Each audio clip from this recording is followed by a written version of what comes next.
Bismillahirrahmanirrahim. Assalamu alaikum everyone. Today I would like to thank all of you for having supported our endeavor of understanding the spirit of Islam. Our page has reached 50,000 followers, and it's due to the interest that all of you have shown in the work that we are doing in trying to make people understand the real message and the significance of Islam. So often people say that there is a lot of negativity which is spreading on the internet. And the way of countering this negativity is not by suppressing it or asking for it to be banned, but the best way of countering negativity is to produce positive content, like positive content, share and forward all these positive messages. So this is the task that all of us are engaged in. And I would like to also say that our work is inspired by the Islamic scholar Maulana Wahiduddin Khan. I have understood Islam deeply through his writings and his lectures, and we are trying to put forward or put across the deeper meanings of Islam, and we want to make Islam relevant to the lives of everybody, and we also want people of other faiths to be able to understand the real essence of Islam. So thank you all of you for your continued support, and inshallah we look forward to more live sessions and videos on this subject. And the topic that we have chosen for today is how to avoid misunderstandings. We all know that misunderstandings are something which are extremely common in our society. We see it in family life, we see it at workplace, and we see it in any group where a lot of people are working together. So for example, there might be some misunderstandings between you or your spouse, between you or any other family member, between you or your in-laws. And there are often misunderstandings between colleagues working together. People think that a certain colleague of theirs is trying to pull them down, is preventing them from going ahead, and they think that he is harming their career. And there are also many misunderstandings which happen when two people are working closely in a group. And we see that these misunderstandings spiral into creating a lot of hatred, animosity, and ill will between two persons or two groups. And this leads to a lot of harm to a society or an organization, even a family. So we have to try to understand the phenomena of misunderstandings, why at all misunderstandings are created, and what is the approach or what is the method in trying to overcome or avoid having these misunderstandings. So first of all, we have to understand that a misunderstanding is an untrue opinion which you form about a person. It's a wrong opinion which you have developed about a certain person in your mind. And what is very serious here is that the said person or the concerned person may not possess that deficiency which you attribute to him. He may not have that flaw in his personality or that deficiency in his character which you have assumed. So your assumption about the other person or your misunderstanding about him is something which exists in your mind. It has no reality outside of your mind. So this is a very important aspect which we have to understand. Many a times we end up assuming things about a person, and that person is actually free of all those things. If we think about it and if we try to understand the matter more properly about that person, we realize that we were wrong It was something which was a figment of our imagination, and it has no basis in reality. And this is how we have to correct ourselves. The Quran says very clearly in chapter 49, it says, believers avoid suspicion. Believers avoid much suspicion. Indeed, some suspicion is a sin. So, suspicion is nothing but a kind of misunderstanding. And even the Prophet Muhammad, peace be upon him, has said, beware of suspicion, because it is the worst kind of falsehood. So when we form an opinion about a person, when you develop an opinion about a person, you have to be extremely cautious. It is not something which you must take easily or in a very light way. You have to understand and you have to actually scrutinize whether the opinion that you have developed about another person is actually true or not. And this is what basically I had to say about misunderstandings, and we can take questions.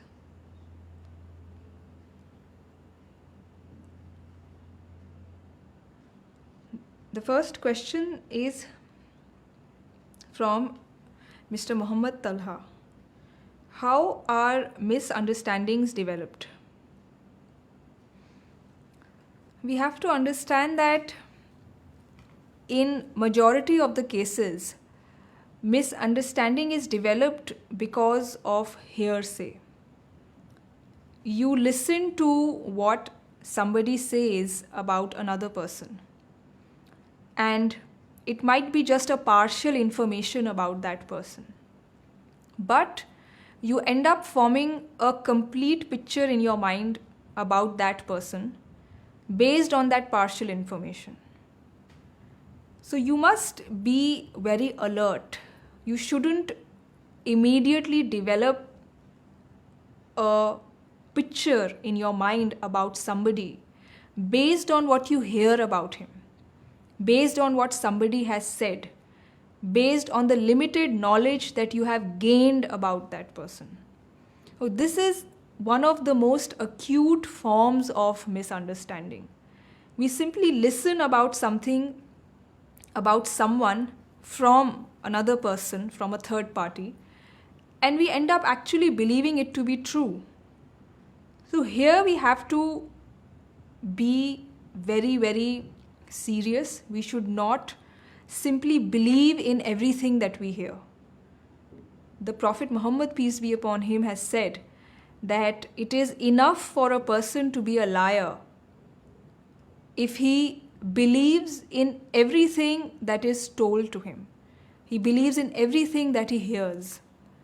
So we have to avoid this habit. If we have this habit, we have to overcome it, because it is one of the most easy ways of developing misunderstanding about someone. And why? It is because when we listen about a person from somebody, then we have to understand that when somebody tells us something about someone, when a person reports an incident to us, when he reports a person's behavior, then often when it comes to reporting, people are very unbiased. People are very biased and unobjective. There are very few people who report in an absolutely objective way, who do as it is reporting. So when you hear someone, when you listen to someone speaking about somebody else, you must be on your guard. You should know that it is very rare for a person to do 100% exact reporting. So you should understand that I must not believe in whatever this person is telling me, because he must not be telling me exactly the thing as it occurred, exactly the way he's talking, the person really is whom he's talking about. So this is a very important principle which you have to adhere to. Do not believe in hearsay. do not believe in a reporting which somebody else is doing, because people are not as it is in reporting incidents, in telling you things about somebody else. They have some biases and they have some prejudices, and they end up reporting things in an incorrect or an imperfect manner. So don't form an opinion about a person based on such imperfect reporting. We have an example also from the life of the Prophet, peace be upon him, that there was a person and he had come from outside of Makkah. So the opponents of the Prophet told this person about the Prophet. And the opponents, or the Quraysh, they told this person who came from outside that the Prophet is a magician, he is a liar, he will create discord between you and your family, he will make you an apostate, you will end up leaving your religion. So this is the reporting that they did of the Prophet. This is how they presented the Prophet to this person who was coming from outside. And this person actually became scared. He believed in whatever was being told to him. So he thrusted some cloth in his ears. And he said that I will not listen to the Prophet if he goes past me. Because if I end up listening to him, I will probably become an apostate, I will be delusioned and so on. But after a while, that man thought that I am an intelligent and a wise person. I should not end up believing in whatever was told to me. Rather, I should go and listen to the Prophet himself and understand for myself whether what he's saying is right or not. I should use my own judgment. If he's right, I will accept what he says, and if it appears to be wrong, I will reject it. So he removed all that thing which he has thrusted in his ears, and he approached the Prophet. He heard what the Prophet had to say, and he even accepted the message that the Prophet was delivering to him. So here we see that we must not form opinions about a person based on simply what somebody else says to us, because that leads to grave misunderstandings.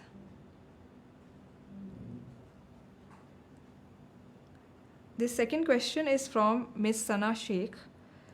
How should we judge people to not misunderstand them?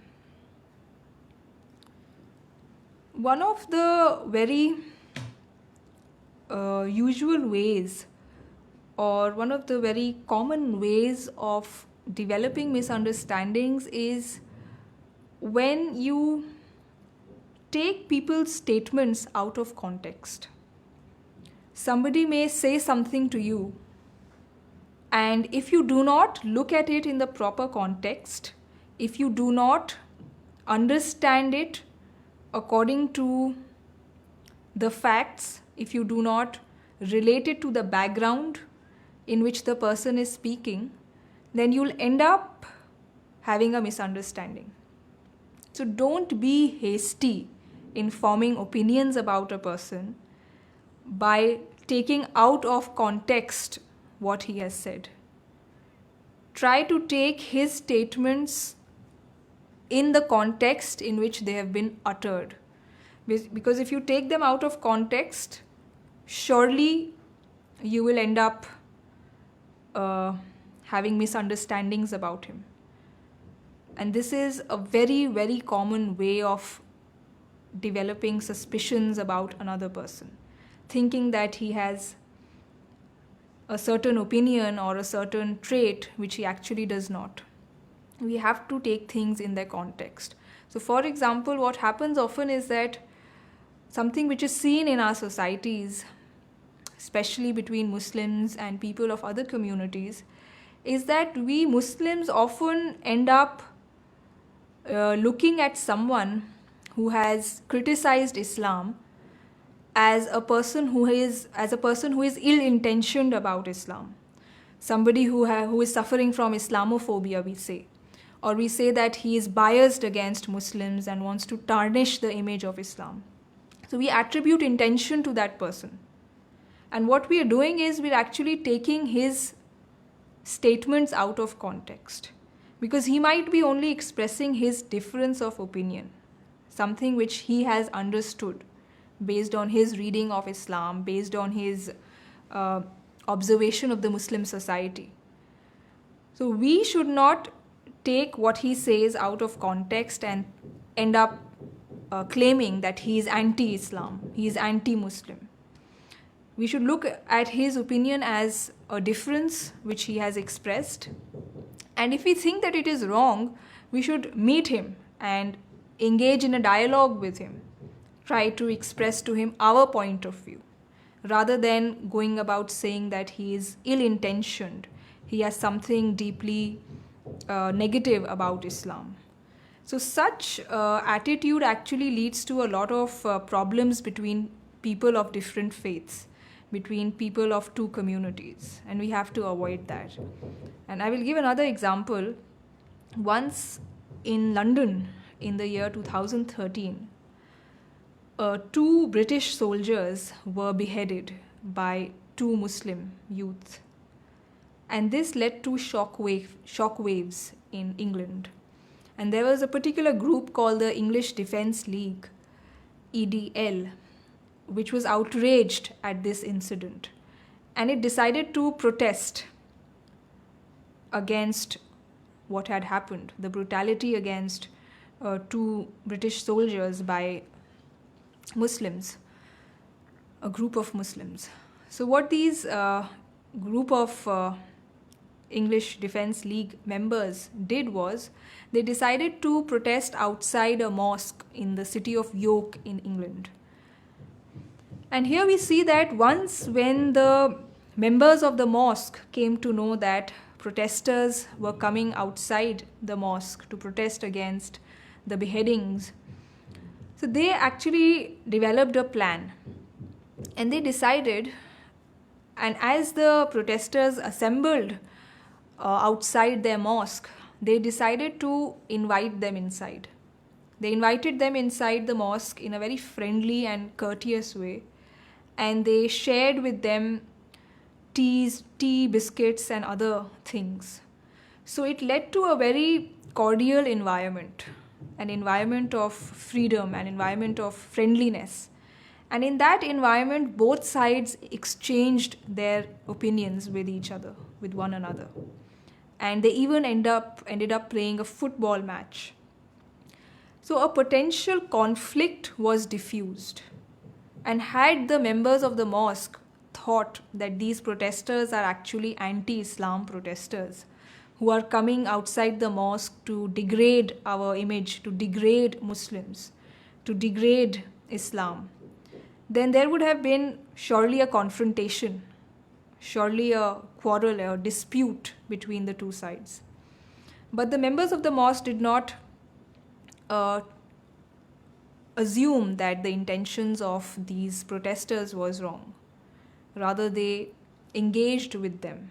They entered into a dialogue with them, and everything was resolved. So this is how we have to deal with people and people's opinions. We must not go about attributing intentions to them from our side, because that ends up taking out of context what they have said. And this is one of the ways in which misunderstandings develop.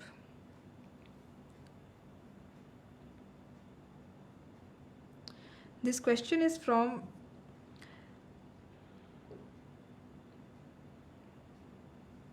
Mr. Hamid Ali. Often we have suspicions of people because of the way they have behaved. What should we do in this scenario?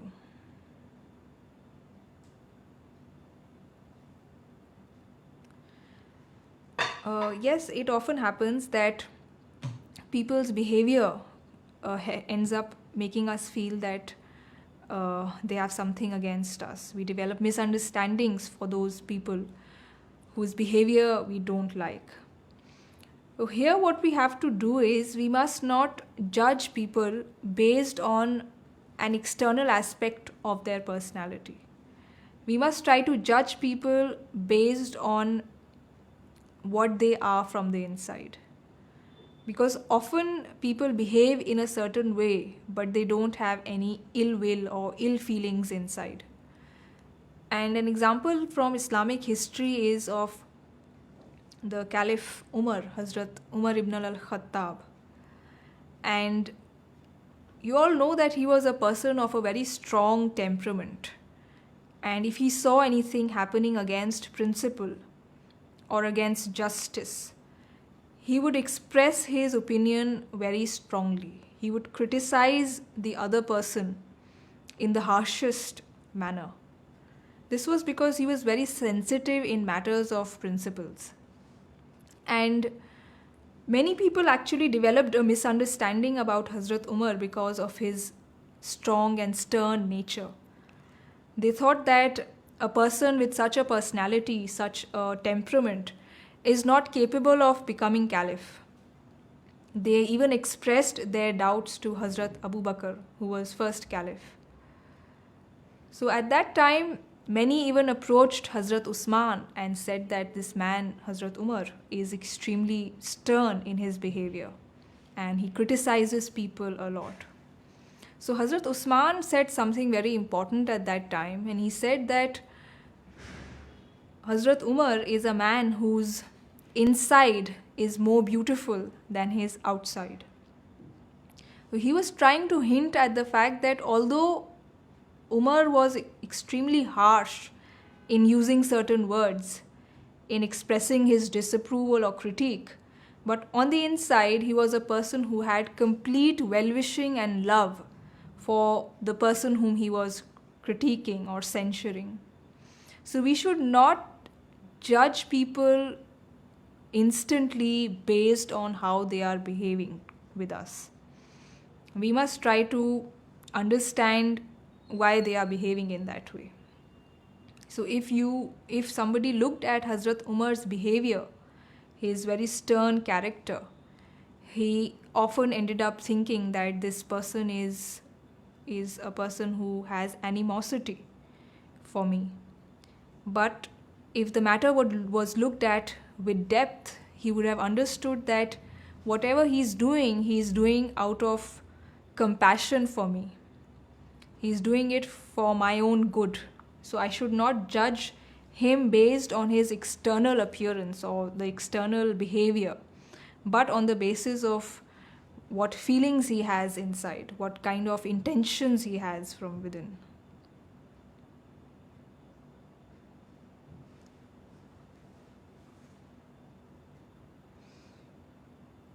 This question is from Mr. Yasir Hassan. What are the probable harms of misunderstandings? There are a lot of harms, lot of problems which occur when two people misunderstand each other. For example, two people might be working together in an organization or in a group.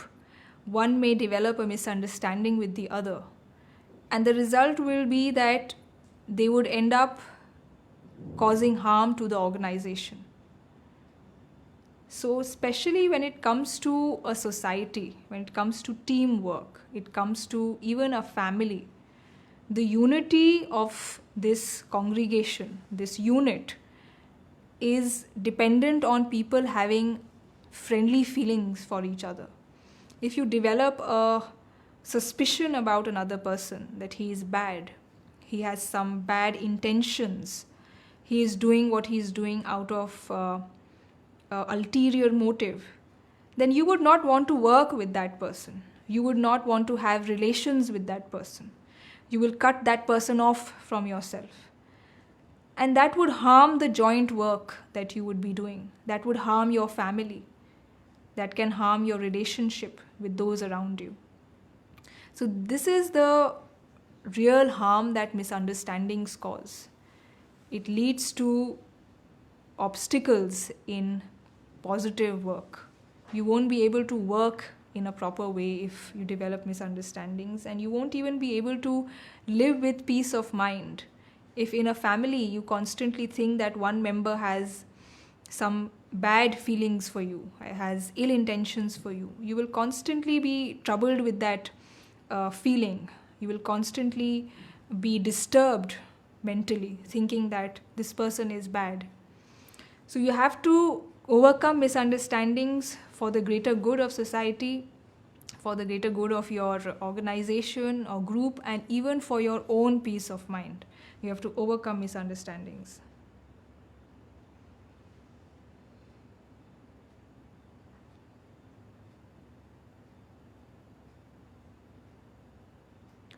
This question is from Mr. Ehsan Hanif. It is seen that we people don't respect the difference of opinion, rather, we start making fun of people. And this ends up with hatefulness. How should we overcome this behavior?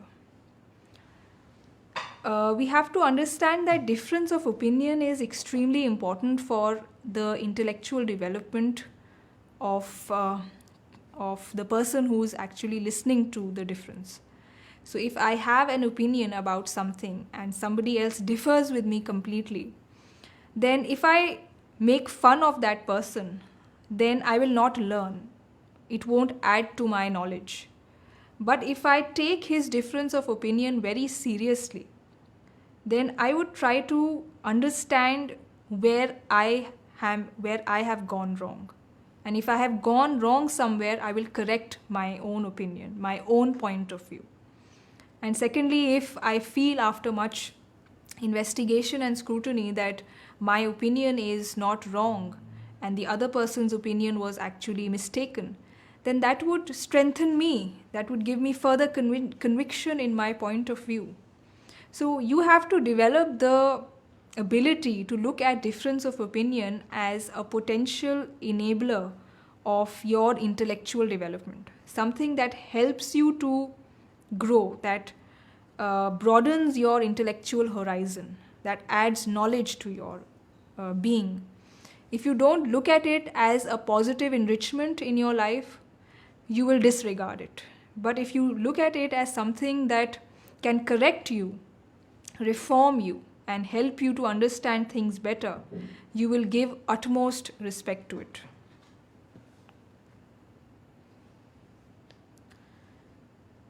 This question is from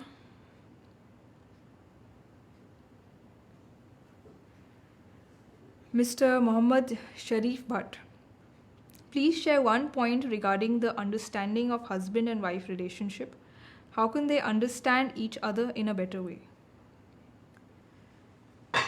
One of the most important things between husband and wife is that they both are two different personalities. They are two different persons. So when two different persons come together under a single roof, naturally there will be disagreement between them. There will be a difference of opinion between them.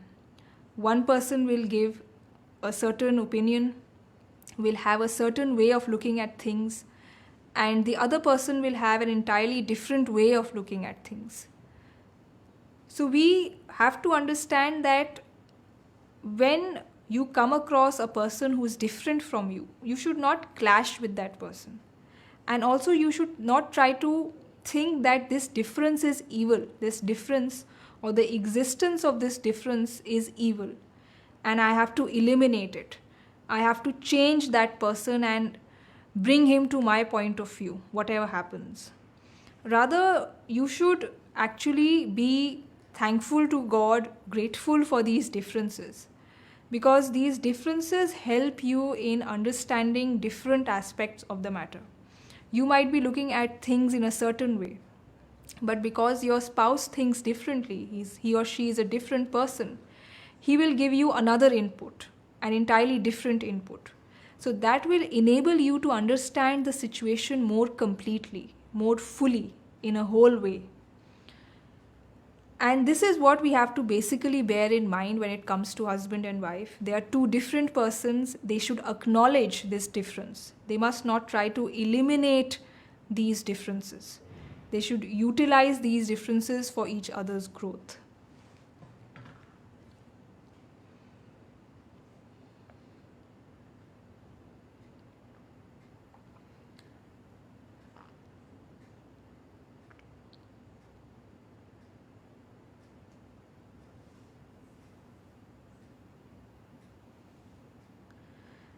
The second question is from Mr. Muhammad Ali. He wants to know how to deal with hearsay. The most important way of dealing with hearsay is not believing it to be true in the first instance.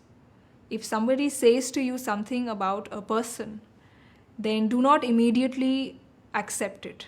Rather, investigate the matter. Try to do scrutiny of the matter. And after you have fulfilled all conditions of scrutiny, of trying to understand the reality behind what has happened, behind what that person is saying, then accept it. If you simply start believing in everything that is being told to you, then you will be a person who will actually be ignorant about the truth. Because people do not report matters in a perfect manner. They will give you incomplete reporting, or their reports will have biases and their prejudices. So if you just believe in it, you're actually believing in their bias or prejudice. Don't do that. Try to investigate the matter yourself and then form an opinion.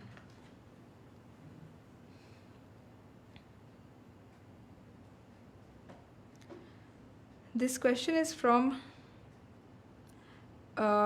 Mr. Rumi. How criticism makes one strong? The way criticism makes us strong is that it helps us to see aspects, helps us to see points of view which we had not yet considered. So, for example, there is a term in psychology called the blind spot.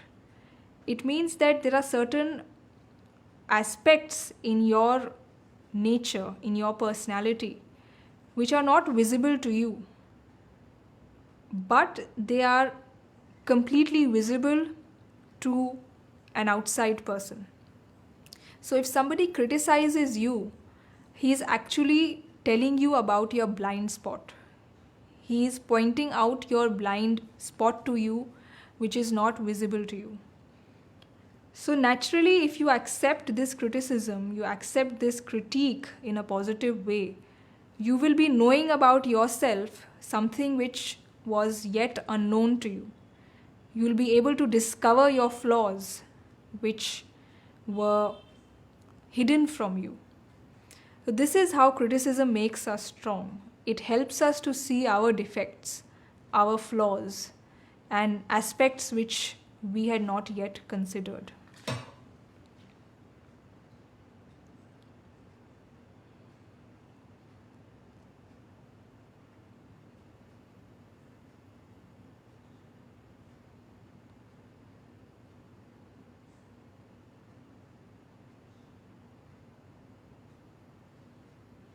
This question is from Mr. Muhammad Soleh Ibrahim. Please tell me the meaning of Qalan Sadida. Sometimes you want to say something and the person hears and understands something different. Please tell me how to clear the confusion. If someone misunderstands what you have said, then the best way is to discuss that misunderstanding. So, for example, I say something about a matter and somebody does not construe it properly. He does not take it in the context in which I had said. Then I should actually contact that person. I should meet that person and tell him what I was actually saying. What is it that I really meant? So we must not end up thinking that so and so person has taken my words out of context. So he has deliberately done that. But try to discuss the matter over. Try to let the whole process of dialogue continue. Do not stop the dialogue from happening. So misunderstandings can largely be removed if the process of exchange between two sides continues and no side stops talking to the other side. So this is the best way of overcoming misunderstandings.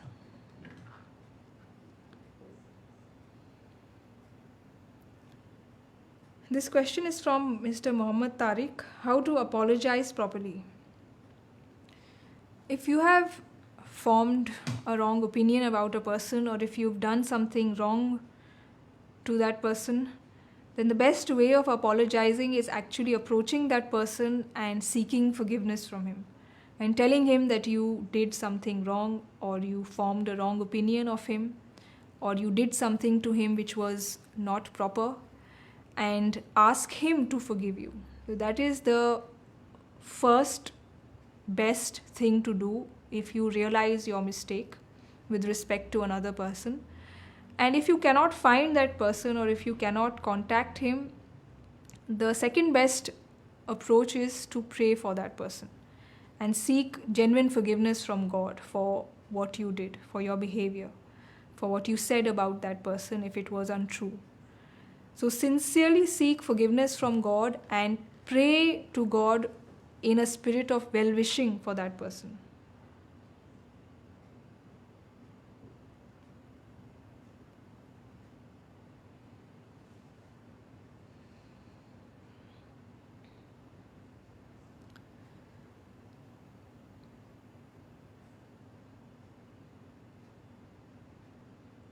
This question is from Mr. Jafar Bhandari. Is mindset and misunderstanding similar? Our mindset is basically based on our thought processes, how we understand matters, how we construe things, how we interpret what somebody has said. So all this forms our mindset. Now, if we develop a misunderstanding and form an opinion about a person, about a matter based on this misunderstanding, then this will gradually, slowly become part of our mindset. And this is one reason why we have to be extremely cautious in this matter. We must not allow misunderstandings to creep in our mind and become a part of our mind. We should not allow our misunderstandings to become our mindset, because then it would become extremely difficult to weed them out. And the Prophet Muhammad, peace be upon him, has said that if you blame a person for sin or for disbelief, and that person actually does not have any of these two traits, then this blame of yours return to you. And this is a very grave and serious hadith. It tells us that blaming or accusing people, it gives us a general principle, and that is blaming or accusing people or having misunderstandings about people will actually make us extremely accountable before God. We have to have solid arguments. We have to have proper investigation and scrutiny into the matter before forming an opinion. If we have not done all of this and we form an incorrect opinion about a person, we blame him for a moral wrong, for a moral error that he has. But if he does not really have that error, that flaw in his personality, then God will hold us responsible for that moral wrong which we are blaming him to have. So the matter becomes very serious.